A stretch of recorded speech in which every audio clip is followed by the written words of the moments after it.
Assalamu alaikum students. Our today's topic is water, a precious resource, part 3, class 7th. हमारा आज का topic है water pollution. Water pollution. अब what is a pollution? What is a pollution? A pollution है it's the presence in or introduction into the environment of a substance which has harmful or poisonous effect. हमारे environment में ऐसी चीज का होना या ऐसी चीज को दाखिल करवाना जिससे हमारे इन्वायरमेंट पे मुज़िर असरात इन्वायरमेंट पे या लिविंग ऑर्गेनिजम्स पे मुज़िर असरात हों उसको हम पोल्यूशन कहेंगे. इट्स अ प्रेजेंस या इन्वायरमेंट पहले से हो या इंट्रोड्यूस करना बाय सम मीन्स इन्वायरमेंट में ऐसी चीज़ें जिनका हमारे इन्वायरमेंट में और हमारे जो लिविंग ऑर्गेनिजम्स में है अर्थ पे उन पे मुज़िर असरात हों उसके. That's called as pollution. अब क्या हमें आज पढ़ना, that's water pollution.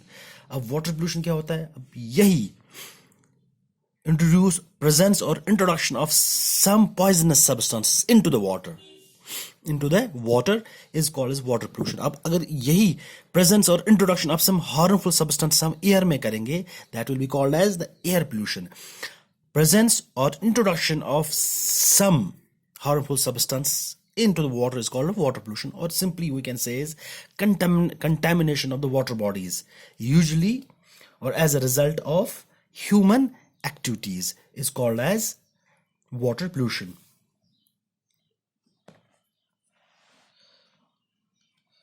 Contamination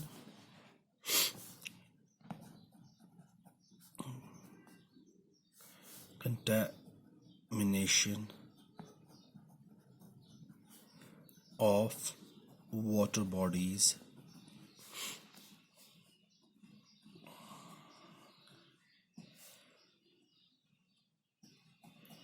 usually as a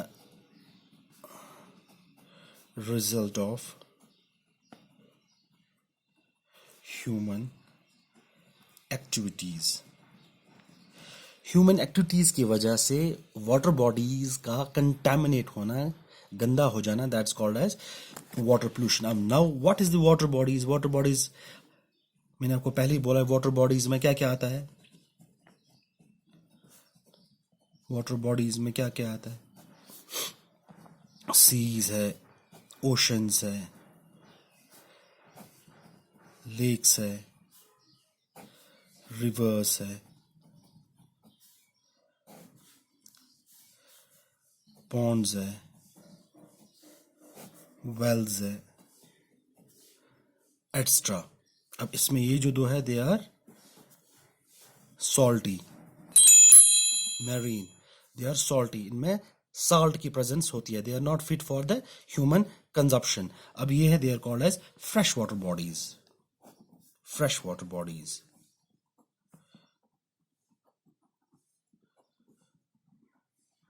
Salt water bodies and fresh water bodies, they are fit for the human consumption, or they are, we can say they are, it's potable water.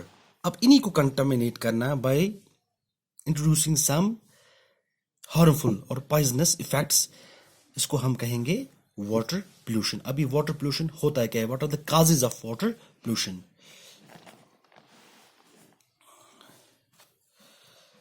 Causes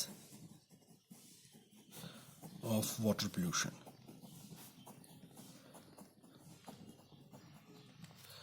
Causes of water pollution. अब causes कैसे हमने पढ़ा? अब causes में बहुत सारे causes हैं. Domestic काज है, एक इंडस्ट्रियल काज है, इंडस्ट्रीज में जो होता है, या डोमेस्टिक हो गया जो हम घरों से करते हैं. एग्रीकल्चर वेस्ट से हो जाता है. ऑयल पोल्यूशन ऑयल की वजह से होता है, जब स्प्लिट होता है ऑयल या डिस्चार्ज हो जाता है शिप से. हम पहले पढ़ेंगे इसका जो फर्स्ट मेन काज है, that's a domestic sewage. Domestic sewage. Domestic हो गया घर से, जो घर से हमारी गंदगी निकलती है, डिस्चार्ज निकलता है, उसको कहेंगे हम डोमेस्टिक सीवेज. घर से क्या सीवेज निकलता है? बहुत सारा डिस्चार्ज. ह्यूमन यूरिन उसमें होता है, पेशाब हम करते हैं या फीसेस करते हैं. ह्यूमन यूरिन, ह्यूमन छोटा पेशाब करते हैं, या फीसिस स्टूल पास करते हैं, फीसिस एनिमल डंग गुह वुह चीज आसान चारवाइन एनिमल डंग है इसमें, या हम कपड़े धोते हैं क्लॉथ वॉशिंग,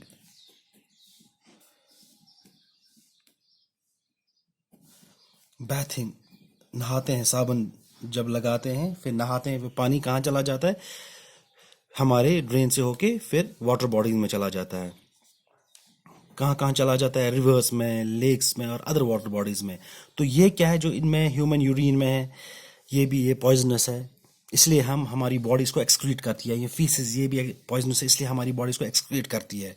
या एनिमल डंग या क्लॉथ, हम कपड़े धोते हैं उसमें मैल होता है या उसमें साबुन जो होती है, that is poisonous for our consumption. नहाते हैं उसमें साबुन होती है, वो जब हम ड्रेन के थ्रू फिर वाटर बॉडीज में चला जाता है, वो वाटर बॉडीज जो है वो पोल्यूट हो जाती है, वो कंटामिनेट हो जाती हैं, and after that they are not fit for the human consumption. ये एक मेन काज है किसका, वाटर पोल्यूशन का। ये है फ्रॉम द डोमेस्टिक सीवेज। इसके बाद जो इंडस्ट्री से भी बहुत सारा वेस्ट मटेरियल निकलता है।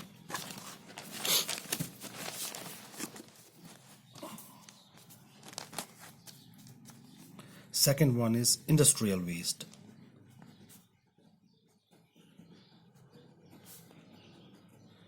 इंडस्ट्रियल वेस्ट से, इंडस्ट्रीज बड़ी बड़ी इंडस्ट्रीज जहाँ पे बहुत सारी केमिकल्स बनते हैं या कूलिंग के लिए ये वाटर यूज़ हो जाता है, वहाँ से भी बहुत सारा टॉक्सिक सब्सटेंसेस जो है वो वाटर बॉडीज में चला जाता है।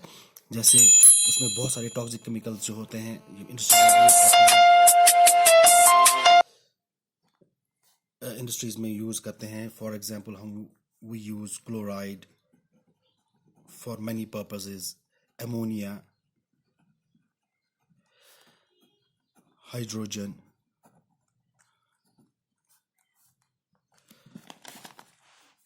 lead, nickel, mercury, etc.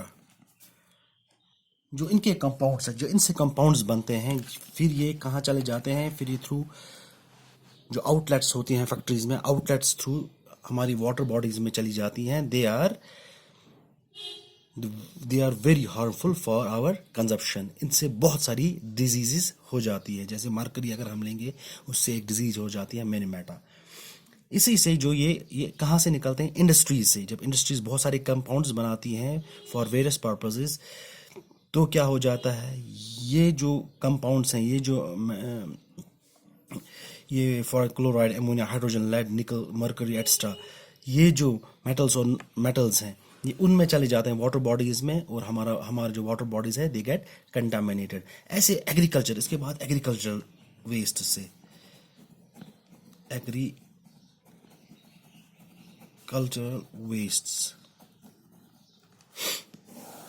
Waste हमारा एग्रीकल्चर के लिए हम फर्टिलाइजर्स बनाते हैं।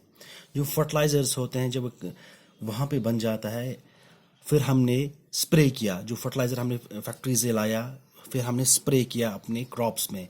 फिर ये जो फर्टिलाइजर्स है ये फिर कहाँ चला जाता है, जब हम इरिगेट करते हैं इसको अपने फील्ड को, तो ये पानी के साथ मिलके फिर वाटर बॉडीज में चला जाता है, और हमारे वाटर बॉडीज क्या हो जाते हैं, वो कंटामिनेट होते हैं।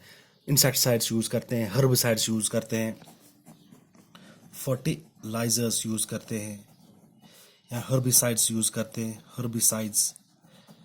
हर्ब्स को मारने के लिए वीडसाइड्स या इंसेक्टिसाइड्स यूज़ करते हैं, इंसेक्टिसाइड्स। ये जो हम स्प्रे और यूज़ करते हैं अपने फील्ड्स में क्रॉप्स के लिए, तो ये भी फिर जो वहाँ पे वाटर बॉडीज उसके साथ चला जाता है, और हमारे वाटर बॉडीज कंटामिनेट हो जाते हैं।